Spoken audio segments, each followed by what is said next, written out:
Magnets. You just can't get away from them, especially if you're made of iron. They are everywhere, from your headphones to your PC to cash at the cash point. In fact, magnets are the little scientific secret behind almost every clever device you can't do without. But when it comes to making the attractive little fellas, how do they do it? You're looking at the biggest magnet on the planet. It is the planet. 1,800 miles below the surface, the Earth's outer core is a vast 1,300-mile wide churning ball of liquid iron and nickel. The circular movement of this mass of molten iron creates the Earth's magnetic field, which makes compasses point north. But the Earth's magnetic field is still quite weak. A simple magnet like this produces a magnetic field 200 times stronger than the Earth. These bar magnets are made from a special iron alloy that's been exposed to a powerful magnetic field. The atoms inside have realigned themselves, creating permanent north and south poles. But if you want a really powerful magnet, then you need an electromagnet like this. 200 times more powerful than a simple bar magnet, it can temporarily magnetize other metals until you turn the power off. In fact, if you've got a strong enough magnetic field, you can affect almost anything. It doesn't even have to be metal. Here, a powerful magnet is actually levitating a strawberry. Of course, to make floating strawberries, you need a really, really powerful magnet. They don't come more powerful than the magnets here at the Mag Lab just outside Tallahassee, Florida. In this building are the most powerful magnets in the world. Scientists here are using their super mighty magnets to do all kinds of stuff, from developing new forms of transport to revolutionary new medical treatments.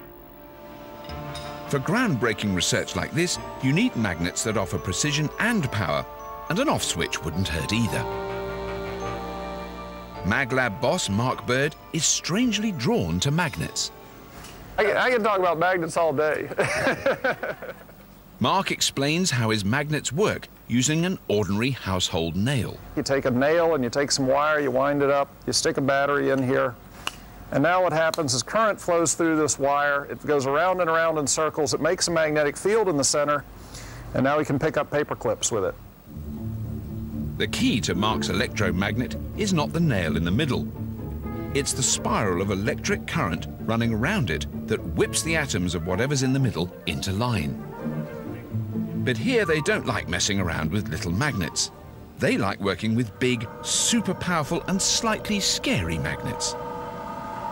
In the heart of the building is the biggest magnet ever built, the 45 Tesla hybrid magnet. It's so powerful that just being in the same building as this thing wiped clean half our camera tapes, which was extremely annoying. So magnetism is when atoms or subatomic particles like to line up in a particular way when squirted with an electric charge. Sort of. Clear? Well, never mind. Here's a magnet so utterly humongous it could rip out your fillings from half a mile away. The 45 Tesla is 4,000 times more powerful than the one Mark demonstrated earlier. But if it was 4,000 times bigger, it would be 1/4 of a mile long. The key to making a really powerful magnet is making it compact. And the way they do that is by using loads of magnets to magnify each other's magnetic fields. This is the core of the 45 Tesla hybrid magnet, the most powerful DC magnet in the world. There's 5 coils. You see 4 here because there's actually 2 nested here that you can't really see. But so this is an insulator, goes around the first coil, and then these go inside the second coil, another insulator, the third coil, another insulator, the 4th coil there. If you just ran electric current through one of these coils, it would make a powerful magnet on its own. But when they're stacked inside each other like Russian dolls, each coil is boosted by the bigger coil outside, creating a massively amplified magnetic field. It's a clever idea, But making it work requires superhuman patience. Fortunately for MagLab, Jim here is possibly the most patient man in Florida. Putting together the thousands of metal plates for the coils that generate the magnetic field takes Jim 6 months. If he just stacked the 0.2mm thick copper sheet in layers, the current would travel straight up, and no spiral means no magnetic field. So Jim places fiberglass insulation on either side of the copper sheets, slowly building an incredibly dense spiral.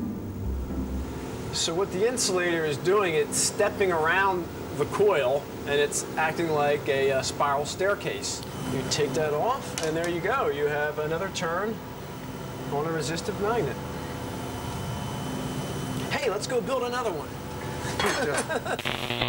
The 45 Tesla hybrid turned out to be too much magnet even to look at safely, but we did manage to film its little brother, the resistive magnet. Inside its steel casing, copper plate coils, exactly like the ones we saw Jim make, exert a magnetic field 400,000 times more powerful than the Earth's.